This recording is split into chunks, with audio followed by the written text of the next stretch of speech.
باللہ من الشیطان الرجیم بسم اللہ الرحمن الرحیم۔ توجہ میری طرف ہو، کتاب بند رکھیں۔ آج کی بحث اور گفتگو نسخ الوجوب کے بارے میں ہے۔ یہ نسخ الوجوب کیا ہے؟ نسخ الوجوب کسے کہتے ہیں اور نسخ الوجوب کیا ہے؟ فرماتے ہیں کہ ایک کام شرعی دلیل سے ثابت ہوا ہو کہ یہ واجب ہے۔ کیا؟ ایک کام شرعی دلیل سے ثابت ہو کہ یہ واجب ہے، پھر دوسری شرعی دلیل آ کے اس دلیل کو ختم کر دے، وجوب کو ختم کر دے۔ وجوب کے ختم ہونے کے بعد آیا اس کام کو انجام دینا جائز ہے یا جائز نہیں ہے؟ بھائی بغیر مثال کے نسیم صاحب جو ہے کیا وہ نہیں مانیں گے؟ کوئی ہمیں مثال دے۔ فرماتے ہیں کہ قرآن مجید میں ایک آیت نازل ہوئی، جو آیت ہم عبارت میں پڑھیں گے، اس آیت میں اللہ تعالیٰ نے یہ فرمایا کہ جو بھی رسول اکرم کے ساتھ آہستہ کان میں بات کرے، جسے سرگوشی بولتے ہیں اور سندھی میں کیا بولتے ہیں، سربھاٹ، ٹھیک، جو بھی سرگوشی کرے تو وہ سرگوشی کرنے سے پہلے کیا کرے، صدقہ ادا کرے۔ تو اس آیت سے یہ ثابت ہوا کہ آہستہ بولنا چاہتے ہو تو پہلے واجب ہے کہ تم صدقہ دو، ٹھیک۔ پھر تاریخ میں احادیث میں یہ ملتا ہے، پھر سب لوگوں نے رسول اکرم سے آہستہ بولنا چھوڑ دیا سوائے علی علیہ السلام کے۔ وہ آہستہ بولتے تھے تو پہلے صدقہ ادا کرتے تھے۔ اب یہ تھی مسلمانوں کی محبت، یعنی صدقہ بچانے کے لیے جو آہستہ سے مسئلے پوچھنے چاہیے وہ بھی چھوڑ دیے انہوں نے، ٹھیک۔ اس آیت کے ذریعے کیا ثابت ہوا مشاہد؟ وجوب صدقہ، صدقہ دینا جو کیا ہے وہ واجب ہے۔ اس کے بعد پھر جب مسلمانوں کی یہ حالت ہوئی تو پھر اللہ تعالیٰ نے ایک اور آیت نازل کی کہ اب جب تم ڈر گئے ہو، ٹھیک ہے، تو کوئی مسئلہ نہیں ہے، یعنی صدقہ نہ دینا چاہو تو نہ دو۔ اب دوسری آیت نے پہلے جو صدقہ دینا واجب تھا اس کے وجوب کو ختم کر دیا۔ اب رسول اکرم سے اگر ہم آہستہ بات کریں تو بات کرنے سے پہلے صدقہ دینا واجب تو نہیں ہے، کیونکہ دوسری آیت نے وجوب ختم کر دیا، لیکن وہ صدقہ دینا جائز ہے یا جائز بھی نہیں ہے، ٹھیک ہے۔ اس بارے میں بحث ہے۔ اس میں دو قول ہیں علماء کے۔ کتنے قول ہیں بیٹا؟ دو قول ہیں، ٹھیک ہے۔ پہلا قول علامہ حلی کا ہے۔ پہلا قول کس کا ہے؟ علامہ حلی کا۔ علامہ حلی صاحب کہتے ہیں کہ وجوب ختم بھی ہو جائے پھر بھی وہ کام کرنا جائز ہے۔ بھائی بغیر دلیل کے تو ہم بات نہیں مانیں گے نا، کیا مانیں گے؟ نہیں مانیں گے۔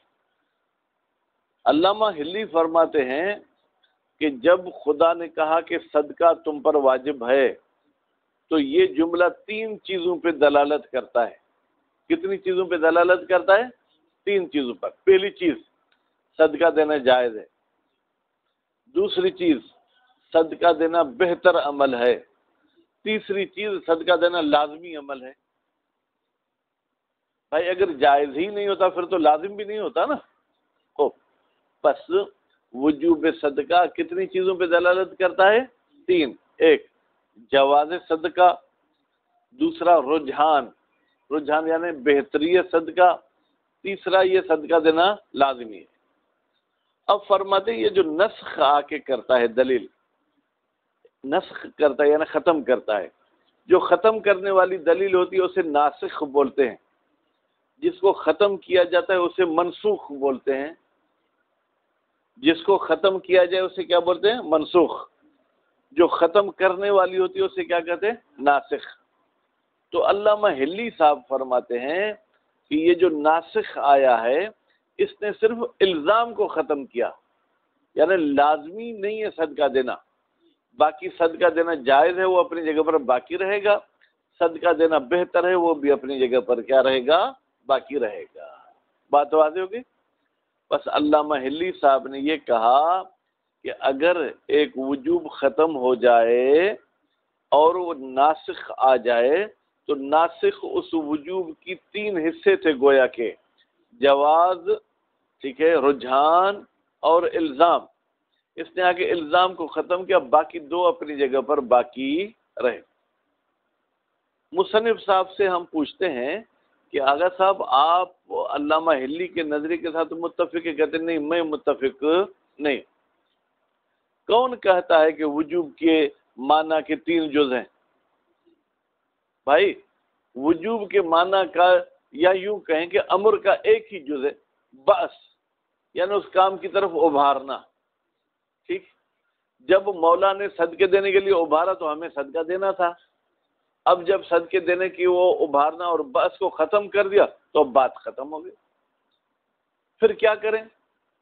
کہتے وہ پھر کوئی جدید حکم آئے صدقے کے بارے میں، اس کے مطابق آپ عمل کرو، باقی فی الحال اس آیت سے آپ صدقے کے جواز کو ثابت نہیں کر سکتے ہو۔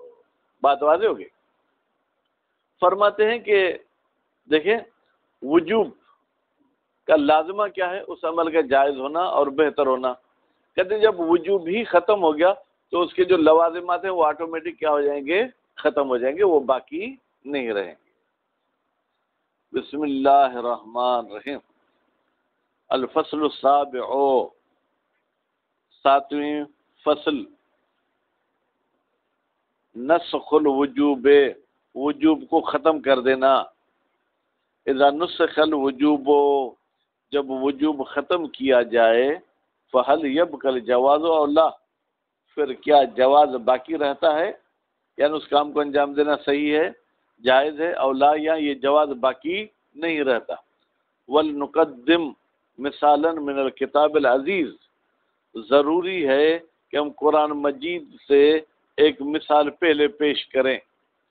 فرض اللہ سبحانہ علی المؤمنین، اللہ تعالیٰ نے مومنوں پر واجب قرار دیا، اذا اراد النجوى مع نبی صلی اللہ علیہ وآلہ وسلم، جب وہ مومنین ارادہ کرتے تھے کہ سرگوشی میں بات کریں رسول اکرم سے۔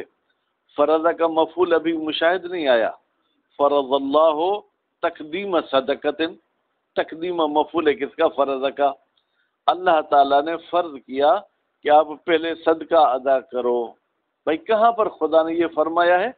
قال سبحانہ، اللہ تعالیٰ نے فرمایا، یا ایہا الذین آمنوا، اے ایمان والو، اذا ناجیتم الرسول، جب تم رسول اکرم کے ساتھ سرگوشی کرو، فقدموا بین یدی نجواکم صدقۃ، تو پھر تم اپنے سرگوشی سے پہلے، بین یدی یا ہاتھ کی معنی میں نہیں ہے، پہلے کی معنی میں ہے، نجوا یعنی آہستہ بولنا، تم اپنے سرگوشی سے پہلے صدقہ ادا کرو، ذالک خیر لکم، یہ صدقہ دینا تمہارے لیے کیا ہے؟ بہتر ہے، وَأَطْهَرُ، اور یہ تمہارے لیے کیا ہے؟ پاکیزہ عمل ہے۔ ٹھیک ہے، فَإِن لَمْ تَجِدُوا، ہاں اگر تمہارے پاس مجبوری ہے، پیسے نہیں ہیں، فَإِنَّ اللَّهَ غَفُورٌ رَحِيمٌ، تو پھر اللہ تعالیٰ معاف کرنے والا ہے۔ یعنی حکم یہی ہے کہ صدقہ واجب ہے، مجبوری ہے تو وہ الگ چیز ہے۔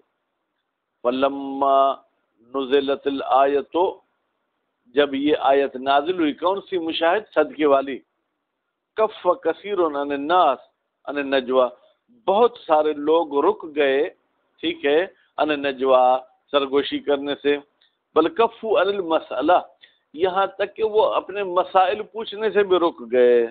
فلم یناجہ احد الا علی بن ابی طالب، پھر کوئی بھی ایک بندہ سوال نہیں پوچھتا تھا سوائے حضرت علی علیہ السلام کے۔ ثم نسخت الآیت، پھر یہ صدقے والی آیت کیا کی گئی؟ نسخ کی گئی، کس کے ساتھ؟ بما بعدہا، اس آیت کے ساتھ، بعدہا جو اس آیت کے بعد میں آئی۔ وقال سبحانہ، اور اللہ تعالیٰ نے فرمایا، اشفقتم ان تقدموا بین یدی نجواکم صدقات، کیا تم ڈر گئے کہ تم اپنے بات کرنے سے پہلے صدقات ادا کرو؟ فَإِذْ لَمْ تَفْعَلُوا، اگر تم نے صدقہ دینا کا کام نہیں کیا، وَتَابَ اللَّهُ عَلَيْكُمْ، اور اللہ تعالیٰ نے تمہاری توبہ بھی قبول کی، فاقیموا الصلاۃ تو پھر تم نماز پڑھو، وآتوا الزکوٰۃ تم زکوٰۃ ادا کرو، واطیعوا اللہ ورسولہ اور اطاعت کرو اللہ کی اور رسول کی، واللہ خبیر بما تعملون اور اللہ باخبر ہے بما تعملون جو کچھ تم عمل کرتے ہو۔ اب مشاہد اس دوسری آیت نے یہ کہہ دیا کہ چلو اب اگر تم ڈر گئے ہو تو صدقہ نہیں دو، یعنی صدقہ دینا واجب تھا پہلی آیت کے مطابق، دوسری آیت نے آ کے اس وجوب کو کیا کر دیا، ختم کر دیا۔ ووقع الکلام تو بحث واقع ہوتی ہے فی بقاء جواز تقدیم صدقہ، کیا ابھی بھی صدقے کا دینا جائز ہے، یہ باقی ہے۔ اذا ناجا احد مع رسول جب کوئی شخص آہستہ سے بولے رسول اکرم کے ساتھ، فہناک قولان اس جواز کے باقی رہنے میں دو قول ہیں۔ الاول پہلا قول مختار العلامۃ، ٹھیک ہے، وہی قول ہے جس کو علامہ ہلی نے انتخاب کیا ہے اپنی کتاب تہذیب میں، من الدلالۃ علی بقاء الجواز۔ وہ صاحب کیا فرماتے ہیں کہ بھائی ابھی بھی یہاں پر جو کیا ہے جواز باقی ہے، ٹھیک۔ الثانی دوسرا قول عدم دلالت علی الجواز، بھائی جواز پر دلالت نہیں کرتے یہ دلیل، بل یرجع الی الحکم بلکہ رجوع کیا جائے گا حکم کی طرف۔ حکم کون تھا؟ صدقے دینے والا، ٹھیک ہے۔ الذی کان قبل الامر جو امر دینے سے پہلے تھا۔ مشاہد امر تو آیا صدقہ دینا واجب ہے، اب اس امر سے پہلے صدقے کا کیا حکم تھا؟ اگر صدقہ دینا پہلے جائز تھا تو اب بھی جائز، اگر پہلے منع تھا تو اب بھی منع، یعنی خود یہ دلیل ناسخ اور منسوخ جواز پہ دلالت نہیں کریں گے۔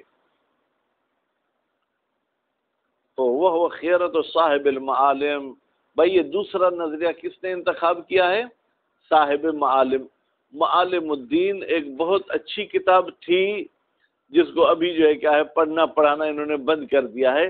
علم اصول میں اگر وہ آپ پڑھتے تو کافی مضبوط ہو جاتے۔ استدل یا یوں کہیں استدل للقول الاول، استدلال کیا گیا ہے، پہلے مجہول کر کے پڑھیں، پہلے قول کے ساتھ کے لیے، علامہ ہلی والے کے لیے، بأن المنسوخ بتحقیق منسوخ، منسوخ یعنی پہلی آیت، لما دل علی الوجوب جب اس نے دلالت کی کہ صدقہ دینا واجب ہے، اعنی قولہ مصنف صاحب کہتے ہیں کہ میں نے ارادہ کیا ہے، ٹھیک ہے، قولہ اللہ تعالیٰ کے اس قول کو، فقدموا بین یدی نجواکم صدقۃ تم اپنے بات کرنے سے پہلے صدقہ ادا کرو، فقد دل علی امور ثلاثۃ، بیٹا یہ دلالت کرتا ہے تین باتوں پر۔ کون سی تین باتیں؟ پہلی بات کون نے تقدیم صدقۃ جائزن، بھائی صدقے کا پہلے دینا جائز ہے۔ دوسری بات کون تقدیم صدقۃ امرن راجحن، صدقے کا مقدم کرنا بہتر عمل ہے۔ اور تیسری بات کونہ امرن لازمن، یہ کونہ کی ضمیر بھی تقدیم کی طرف جائے گی، یعنی یہ صدقہ مقدم کرنا کیا ہے، ایک ضروری امر ہے۔ والقدر المتیقن، اور وہ بات جو یقین سے ہمیں سمجھ میں آتی ہے، من دلیل ناسخ، ناسخ یعنی یہ جو دوسری آیت تھی جس نے آگے پہلی کو ختم کیا، وہ رفع و خصوص الالزام، وہ الزام والی بات کو ختم کر دی گئی، یعنی صدقہ دینا تم پر لازمی نہیں ہے۔ وَأَمَّا مَا عَدَى الْإِلْزَامِ، لیکن الزام کے علاوہ دوسری دو باتیں کون سی تھیں؟ جائز ہونا اور بہتر ہونا، کل جواز و کا رجحان، جیسے جائز ہونا اور جو ہے کیا ہے اس کا بہتر ہونا۔ فَيُؤْخَذُ مِن دلیل المنسوخ، تو اسے جائز ہونے کو اور بہتر ہونے کو ہم منسوخ سے لیں گے، منسوخ یعنی پہلی آیت سے لیں گے۔ نظیرہ، بھائی اس کی کوئی مثال ہے؟ فرماتے ہیں جی ہاں، ما اذا دل دلیل علی وجوب شیء، کوئی دلیل آ کے دلالت کرتی ہے کہ فلاں چیز تم پر واجب ہے، مثلا زید کی عزت کرنا واجب ہے، ودل دلیل آخر علی عدم وجوبہ، پھر دوسری دلیل آ کے کہے کہ زید کی عزت کرنا واجب نہیں، کما اذا ورد اکرم زیدن، بھائی اکرم کس پہ دلالت کرتی ہے؟ وجوب پہ، یعنی تم پر واجب ہے زید کی عزت کرو۔ وورد ایضاً، اور یہ دلیل بھی آئی، لا بأس بترک اکرامہ، ہاں کوئی اعتراض نہیں ہے اگر زید کی عزت کو چھوڑ دو، یعنی عزت کرنا واجب نہیں ہے۔ ویحکم، تو پھر یہاں حکم لگایا جائے گا، بأظہریت دلیل الثانی علی الاول، کہ بھائی دوسرے دلیل کا مطلب زیادہ واضح ہے پہلے دلیل سے. کس بات پر؟ علی بقاء الجواز و رجحان، کہ بھائی وہ عزت کرنا جائز بھی ہے اور عزت کرنا بہتر عمل بھی ہے، صرف یہ ہے کہ وہ جو ہے کیا لازم ہونے والی بات کیا ہو گئی، ختم ہو گئی. یلاحظ علیہ، بھائی اعتراض کیا جاتا ہے اس استدلال پر، یہ جو علامہ ہلی کی طرف سے آیا، انہ لیس للامر الا ظہور واحد، بھائی امر کے تین مطلب ہوتے ہی نہیں مشاہد، ایک ہی مطلب ہوتا ہے، وہ البأس نحو المامور بہ، وہ یہ ہے کہ آپ کو تیار کیا جاتا ہے، آپ کو ابھارا جاتا ہے کہ مامور بہ کو انجام دو. وہ اما الوجوب، اچھا وجوب کیا ہوتا ہے؟ فرماتے ہیں فانما یستفاد من امر آخر، وجوب تو ایک اور چیز سے سمجھ میں آتا ہے مشاہد. وہ کون سی چیز ہے؟ وہ عقل فیصلہ کرتی ہے کہ جب مولا آپ کو اس کام کے لیے ابھارتا ہے تو عقلی لحاظ سے یہ کام کرنا آپ پر کیا ہو جائے گا، لازم ہو جائے گا. باقی امر وجوب پہ بھی دلالت نہیں کرتا. وہ کون البأس، وہ امر آخر کیا ہے؟ بھائی یہ مولا کا ابھارنا تمام الموضوع وجوب اطاعت والالتزام، وہ یہ ہے کہ پورا موضوع یہ ہے کہ آپ پر واجب ہے اطاعت کرنا مولا کی، اور آپ پر لازمی ہے کہ آپ عمل کریں اس مامور بہ پہ عند العقلاء، یہ عقل مندوں کا فیصلہ ہے. فاذا دل الناسخ، تو پھر جب نسخ کرنے والی دلیل دلالت کرے علی ان المولا رفع الید عن بأسہ، مولا نے اپنے بأس سے ہاتھ اٹھا لیا، مشاہد بأس کی وجہ سے وجوب سمجھ میں آ رہا تھا نا، جب بأس ختم ہو گیا تو وجوب بھی ختم ہو گیا. فقد دل علی رفع الید عن مدلول المنسوخ، تو یہ دلالت کرتا ہے کہ مولا نے اپنا ہاتھ اٹھا لیا ہے منسوخ کے مطلب سے. فلا معنی للالتزام، تو پھر کوئی معنی نہیں ہے کہ آپ کہیں کہ ہم اپنے آپ کو پابند سمجھتے ہیں بے بقاء الجواز و رجحان، کہ ابھی بھی وہ عمل جو کیا ہے جائز ہے اور ابھی بھی وہ عمل بہتر ہے. کیوں؟ اذ لیس للامر الا ظہور واحد، بھائی امر ایک ہی چیز میں ظہور رکھتا ہے، وہ البأس نحو المطلوب، وہ یہ ہے کہ ابھارا جاتا ہے آپ کو اس مطلب کی طرف. لا ظہورات متعددۃ، امر کے تین ظہور نہیں ہیں. حتی یترک المنسوخ، یہاں تک کہ ہم کہیں کہ منسوخ کو ترک کیا جائے گا، وہ کیا تھا، لزوم. ویؤخذ بالباقی، باقی دو چیزیں رہ جائیں گی، کون سی؟ جواز اور رجحان، اس کو لے لیں گے. وبعبارۃ اخری، دوسرے لفظوں میں یہ کہیں الجواز و رجحان، بھائی جائز ہونا اور رجحان رکھنا من لوازم البأس للفعل، یہ فعل کے بأس کے لوازمات میں سے، یعنی جس فعل کی طرف آپ کو ابھارا جائے گا مشاہد، وہ فعل آپ کے لیے جائز بھی ہے اور رجحان بھی ہے. لیکن جب ابھارنا ہی بند ہو جائے تو جواز اور رجحان آٹومیٹک ختم ہو جائے گا. فإذا نسخ الملزوم فلا وجہ لبقاء اللازم، جب منسوخ ختم ہو جائے گا، ملزوم یعنی کیا، بأس ختم ہو جائے گا، تو اس کے جو لوازمات ہیں جواز اور رجحان وہ بھی کیا ہو جائیں گے، ختم ہو جائیں گے. صلی اللہ علیہ محمد.